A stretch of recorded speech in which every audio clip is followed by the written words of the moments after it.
I came here, I think it's around 1976, and there was an open house, and this red-haired gentleman came up to me and said, I want to introduce myself. My kids are not in theater, they play lacrosse, but I'm a set designer, and I used to work with Roger, who was the theater teacher before me. I'm not sure how many years Roger was here, how many years Karl worked with Roger before he worked for 30 years with me. And so he said, I used to help Roger design, I used to work with kids, teach kids to design, and if you'd like, I could help you. I was like, are you kidding? That would be phenomenal, I would love that. So that began what was a 40-year friendship, and 30 years here, and then another 10 years after I retired and started a prop rental business. And Karl guided me, and we worked together at building things on occasion in his basement. And he was always like a second father. I could call and ask him ideas and talk about things with him. I'm great. It's wonderful that you named the black box after him. One of the things I think I valued most about Karl was that he was always willing to just jump in and help and do whatever I asked of him. And in the 80s, I forget when exactly, they decided that they were going to take what was a gym, middle school gym, and they were going to split it in half. And half was going to be a multi-purpose room, and the other half would be media center. And so I said to Karl, I really like to do, I went to Geneseo and they had this black box theater, and there was a catwalk around the room at like 8 feet, and it had a grid and movable seats and whatever. What do you think? We'll keep calling it a multi-purpose room, but do you think maybe we could convince the architects and the powers that be to do this? And he said, sure, we'll put it together. So we worked on it together and twisted the arms of the architects to listen to Karl, to listen to what we wanted to do with the space, and created it. Many of you, if you've been around for a while, know that initially it was a multi-purpose room. It was painted purple. It was really plum. But of course, after a while, Teresa, who was the head custodian, we twisted her arm enough that she just couldn't match that paint. So we said, why don't we just paint black, Teresa? Wouldn't that be easier than you trying to match the paint? So hence it became this neutral space, this black box space. One of the joys, I think, of working with Karl was that he always encouraged me. He always encouraged the kids. And we'll talk a little bit more about that in a minute. But one of the things for me that was amazing was that he never negated my ideas. It wasn't a matter of saying, what are you, crazy? How are we going to do this? It's, all right, we'll figure that out. We'll figure out how to do it. I'm sure Rob could tell you the same thing. Example. I was doing a production of A Midsummer Night's Dream, and I had this crazy idea to set it that when you went to the forest, you were in a junkyard. And wouldn't that be neat to have tires, and when we'd hang a couple of them, we'd have piles of tires on stage. But you know what would be really neat, Karl? Karl, could we get a Volkswagen and put it on stage? And Karl said, yeah, we'll probably figure that out. And there was a teacher here whom many of you know, Steve Spruill, and Steve was a Volkswagen guy. So he connected me with a guy who had a 60s Volkswagen, because I set the show with the idea that it was the hippies and the cast was going to be the hippies and the preppies, and then the forest, the fairies were going to be these wild, crazy people. So he connected us with a Volkswagen guy, and I bought this Volkswagen. They took the glass out of it, they took the engine out of it, because Karl said, we got to try to make it as light as possible if we're going to get it in and get it on the stage, and we'll mount it on a platform. So we got it over here. It still weighed a ton. It was a Volkswagen. So we went over to the bus garage, and Karl charmed the guys in the bus garage, and they took the transmission out of it. Okay? And then we painted it, and the parking lot looked great. It was still a Volkswagen. It still weighed a lot. So Karl said, well, I know a guy from the fire department who has a moving company. They move big stuff. We'll get him. So sure enough, we took the fenders off it. The gentleman from the moving company, the guys came on a Saturday, turned the Volkswagen on its side. They rolled it into the moving van. The moving van came up to the front steps of the school, called Karl supervised, and they put boards up to the front of the school. They rolled it on dollies up to the front. We rolled it down the hall on the stage, and it was there for the production. In case you didn't see it, okay, here it is. You can take a look after. But this is the Volkswagen on the stage. And at the end, we took it away. Did I, in my wildest dreams, really think that would happen? But Karl made that dream come true. And that, again, that was my joy of working with Karl. He never negated an idea. Another time, I had this idea, hey Karl, I want to do what you do about nothing. And I'd like to set it in the Civil War. Why don't we build a mansion on stage? Why don't we build a facade of a 2-story mansion? Like it was in the Deep South, with pillars and clapboards. But then, I think it would be really fun. I like to take Shakespeare out into the audience. What if we were to make the orchestra pit a garden? And I used to have this idea, could we put a pool of water in the middle of the garden? Karl thought and said, yeah, we can figure that out. And we have to figure out the weight to make sure, the support, the floor won't fall through the cafeteria, whatever. So, sure enough, we built a mansion, and right in front of that bench, you have to look way down, there was a pool of water in the auditorium, in the pit. And again, those of you who are around, if any of you saw that production, it was pretty wild. And again, I think that's one of the greatest things that the kids got from working with Karl. When I was here, I loved to do the sets, and I had a lot of fun doing it with Karl. So our schedule was that I built sets after school with the kids from 3 to 6:30, Monday to Friday, and Saturday mornings, and then I rehearsed with the actors in the evening. And the thing I think that was great about Karl was that we pulled in any kid who wanted to be involved. And we had sometimes 15, 20 kids on a given day who were there building. Not parents, not custodians, not outside people, kids. The sets that you see were built and painted by the kids. And they were just amazing. Some of them are here, and I'm friends with some on Facebook, and if you're on there's a theater Facebook page that some of them are on. They share their memories on occasion with me. And I think what was so great about Karl was he was so inclusive. We talk about that today, but we were together for 30 years.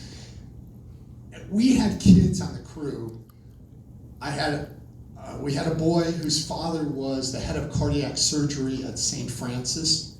He was brilliant. He had, I think, perfect SAT scores, et cetera, et cetera. But his mom would say to him, if it wasn't for you and Mr. Hueglin, he wouldn't have a social circle. These are the kids, these theater kids are who he hangs out with. And then on the other end of it, we had a student who was a special education student, special needs, and his mom would call Karl or I late in the afternoon to make sure that he took his meds, especially if he was going to stay and work at rehearsal. But he became a tech director. And again, his mom said to me at graduation, if it wasn't for you and Mr. Hueglin, this boy would not have had a social circle. He would not have had the friends that he has and the experience that he had. And Karl was so patient with them. And, kids would build things, and they'd be totally wrong sometimes. Karl and I weren't paying close attention. Something would get built, and Karl would say, gotta take it apart, gotta build it again. Take it apart, build it again. And sometimes it took 2 times, sometimes it took 3 times. But Karl he said, it's gotta be what it be. And one of the things that I wanna share with you as I close, I guess, is one of the things Karl would say, which we always laugh, he would say, after something was screwed up, somebody had built something and it was totally wrong and had to be rebuilt, he'd say, "How can I soar with eagles when I work with a bunch of turkeys?" Well, I know he's soaring with eagles now, and I think it's great that you're naming the theater after him, and it was my pleasure for him to be my friend for all those years, and for us to have a lot of fun and great adventures here and next door. So, thank you.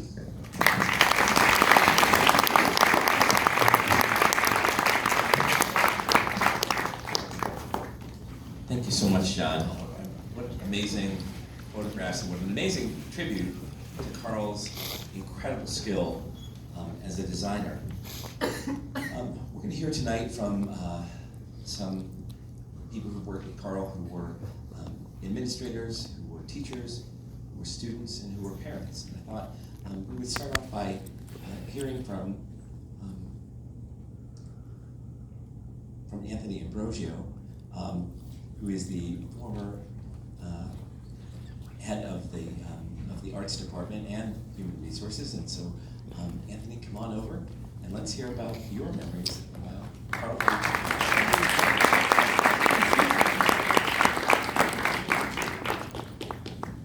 Thank you. Okay, well, John, those were great words that you said. I was going to speak about Karl's inclusiveness, but you really handled that one beautifully. So I'm going to talk a little bit about his attention to detail. You know, Karl had a singular focus for quality and safety. I want to make that a big point. Everything that he built was overbuilt to the point where we could put, the entire student body on the second level of the set, and we would say if he built a house, he actually built a house on stage. And as the administrator, of course, I had to pay the bills. So yes, I got bills for architectural shingles and finishing molding and all kinds of interesting things. But I remember when I first met him, which was in the spring of 2006. It's when I first joined Manhasset, and actually Rob joined working with us right after in September. And Rob and I and Karl sat on the stage to discuss the scenery from Les Mis, which was the first musical we were going to do together. Now, some of you may or may not know that the main stage here in Manhasset has some particular challenges, and that when it was designed, most theaters have what's called a fly space above, where you can hoist things up, and wings on the side where you can store things. We have neither. So, but we do have a big door. And one of the major set pieces in Les Mis is the barricade, which is essentially the entire second act of the show. And it's this massive structure that goes across the stage, and it's supposed to look like chaos, with just dressers and barrels and chairs and stuff stacked up as a barricade, but yet it has to be safe enough and have certain platforms and areas where the actors can hang on it and stand on it. And we had to construct this thing. He had to. He actually envisioned it in 4 separate sections so that it could actually be brought in during intermission on separate carts, brought in through the side door, okay, and then turned at a 90-degree angle, and the 4 pieces would link together seamlessly so that you had no idea that it was anything more than just one massive structure. And that's when I really knew that he was a consummate professional at that point. There were so many other things that I could talk about, like the elevator in Thoroughly Modern Millie that gave the illusion of moving from floor to floor, which was just spectacular. The perspective of the opening scene in Oklahoma, where he had the windmill in the distance that was like this high, and it looked like it was in the distance. But many of you may not know this, but whenever we would discuss scenery and we would come to terms on the set pieces and whatnot, he would spend hours.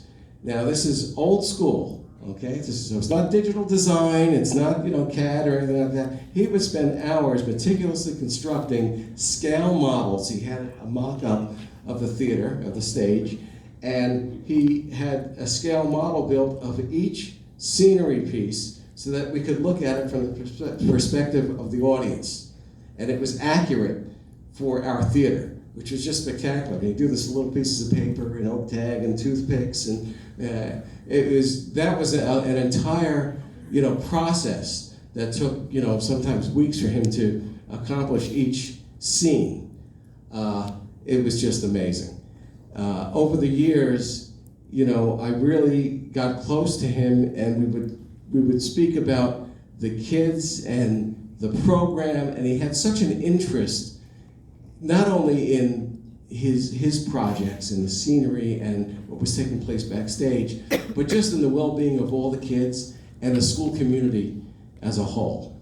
And it was really a joy to work with him. Although I will tell you that he would sit in the back of the theater, okay, and right next to the sound guy, and that's where I would make my announcements. And he would drive me crazy also, because every time he'd wait until I was ready to make an announcement, like, I'd be doing the, good evening, ladies and gentlemen, blah, blah, blah, right? And then he'd start, like, grousing in the background. And he knew that I could hear him. And I'd be like,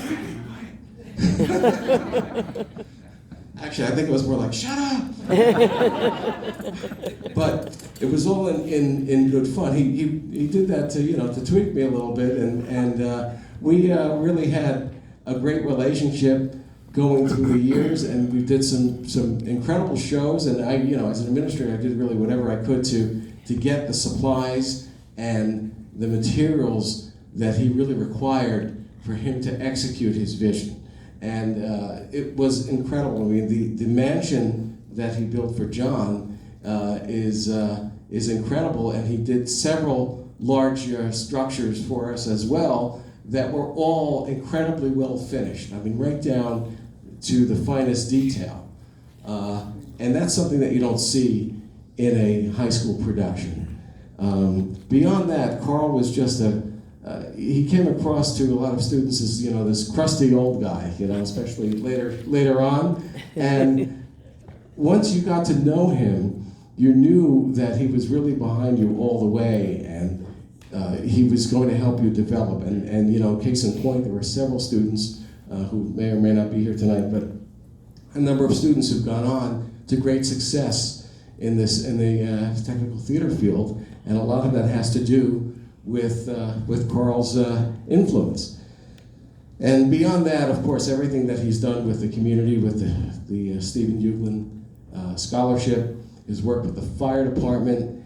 He was always with theater concerned about safety, and he was one of the people who convinced me in the beginning. I had the fire department outside at every show until they refused to come. They didn't refuse to come, but they just said, look, if there's any problem, you can call us. But we had a fire watch, we had, and we still do that to this day. And that's all because of Karl. So the naming of this facility is perfect for him, because he spent so much time here and he gives so much to the community.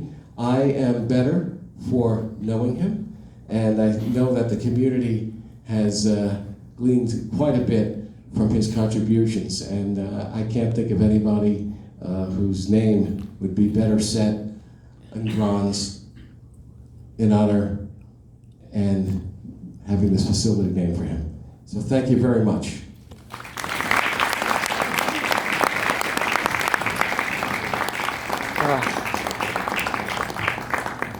Thank you, Anthony, so much for your incredible words, and it's so great to hear your voice again. For those of you who may not know, Anthony is the former voice of Snow Days here. Yes, I think he's still, I'm not sure, now that he's retired, if the National Weather Bureau is on his speed dial like it used to be. Thank you so much. I'd like to now turn to a parent who knew Karl and is going to talk about her relationship with Karl, Dana Kleinberg.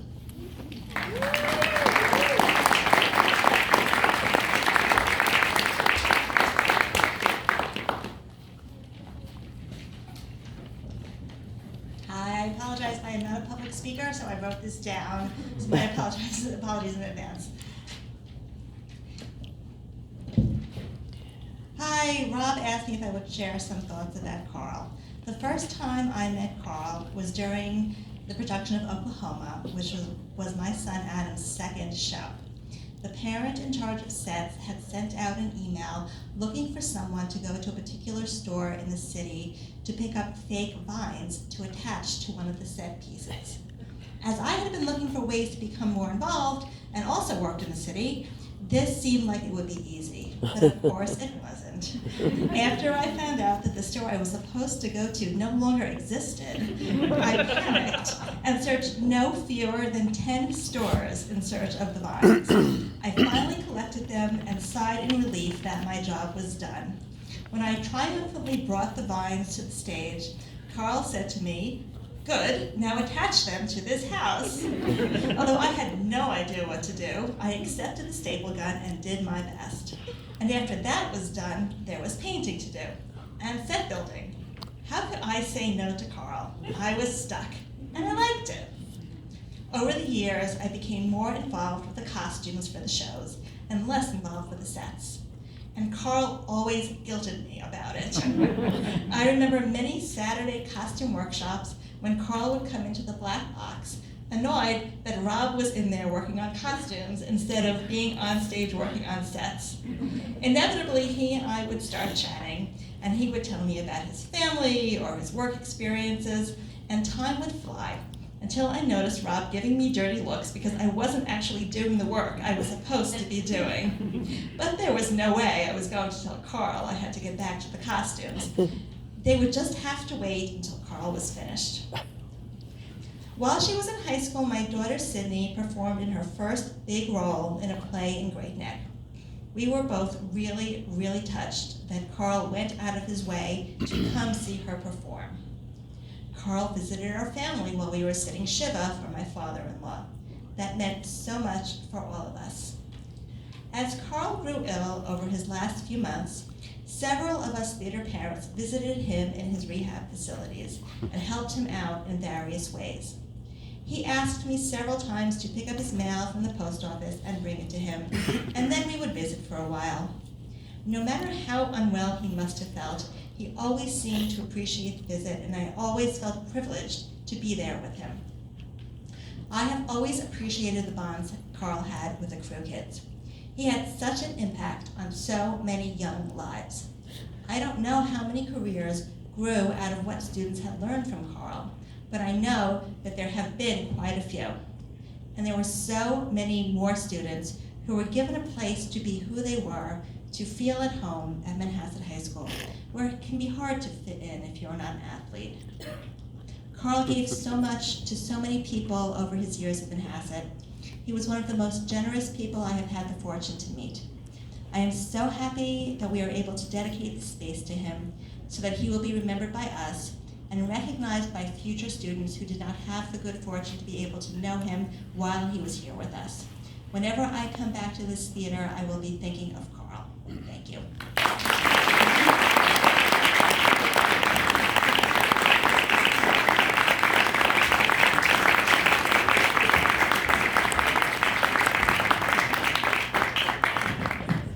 Thank you, David.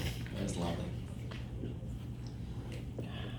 Well, I'd like to now turn to a representative of the students. And I think of all the people that Karl worked with, the students were the most important to him. So I'd like to turn the microphone over to Ryan Ross.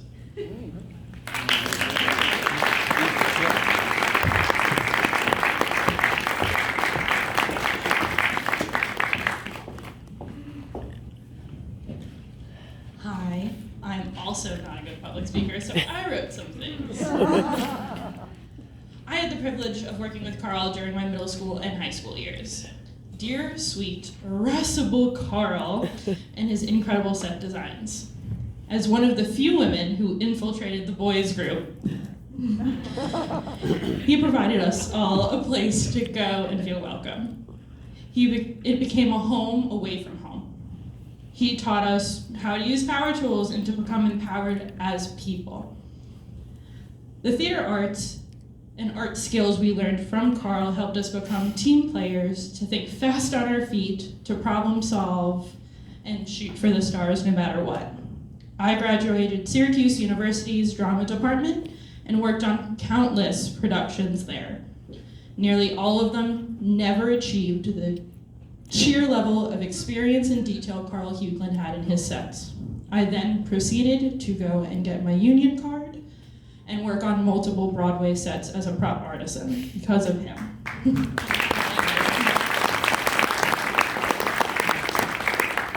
So wherever you are, thank you, Karl.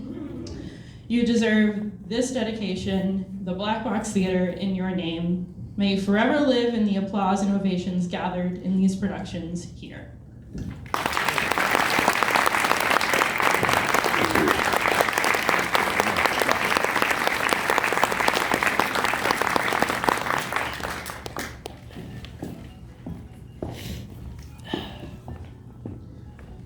So now I'd like to talk to you about my interaction with Karl. I first met Karl Hueglin at an interview. There were about 9 people in the room, which was a little bit of a surprise. I hadn't expected quite so full of a group of people there to be there. And each person took their turn asking different questions. And so the question that Karl put to me was, I had brought with me a portfolio of different photos from shows that I had done, and one of them was My Fair Lady, and we had sort of these large swags of very romantic fabric that had sort of adorned the set. And so he looked at me and he said, "Do you use only fabric in your set designs?" And I assured him that, that no, actually there was a fair amount of wood and nails that went behind that too. And he said, "Good." I'm not sure if Karl was exactly sure if I was going to be stylistically compatible with him at the beginning, but I did forever after earn the moniker of being the Schmata Man. And for those of you not familiar, it's a term of endearment meaning the fabric man, and so I was the Schmata Man. And Dan is right. I did garner a number of dirty looks from Karl. When I would come in here, he would pop in out there, and he wouldn't even say a word. He'd just look at me and go.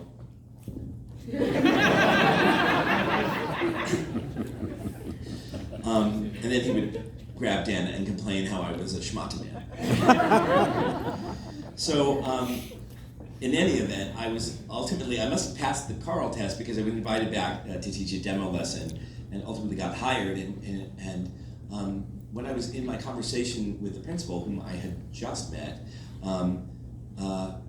he exhorted me to work with Karl for a year. And he said, after that, you can do what you want to do. And it became kind of clear to me that he said, he's not an easy personality to work with. He said, just a year.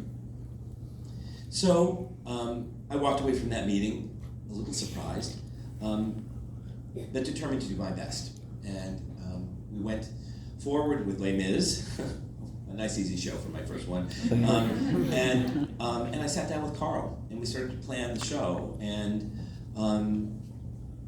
first, anybody who's ever worked with Karl will tell you what a master drawer he was. He had brilliant drawing skills, just amazing. And perhaps his biggest lament as he grew older is he would turn to me and he said, "It's my hands." And it pained him so when he started to lose the ability to use his hands in the way that he really wanted to. And that did not come easily for Karl. Karl was a fiercely independent person, and the loss of any skill was painful to him.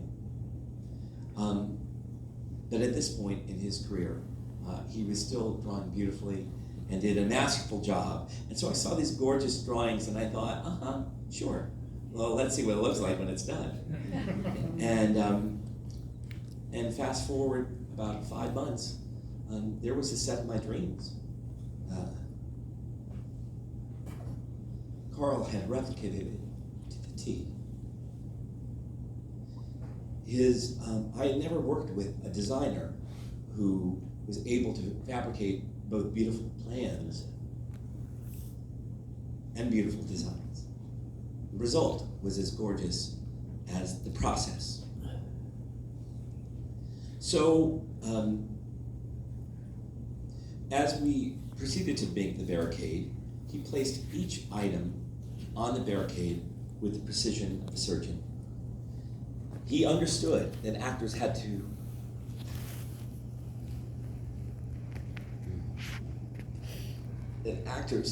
use the space. They had to climb it. They had to be comfortable on it. They had to be safe on it. And so all of those elements he took into great consideration. I always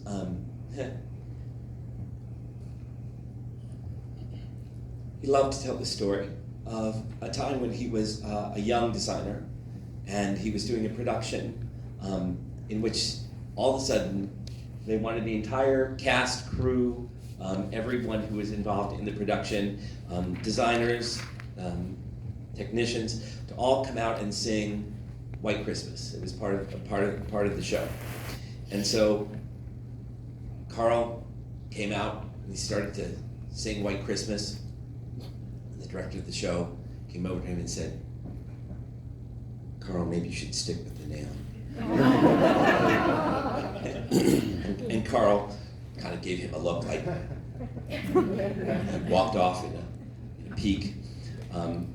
I think it was his plan to get away from having to do that. But, and he liked to sort of lament that actors were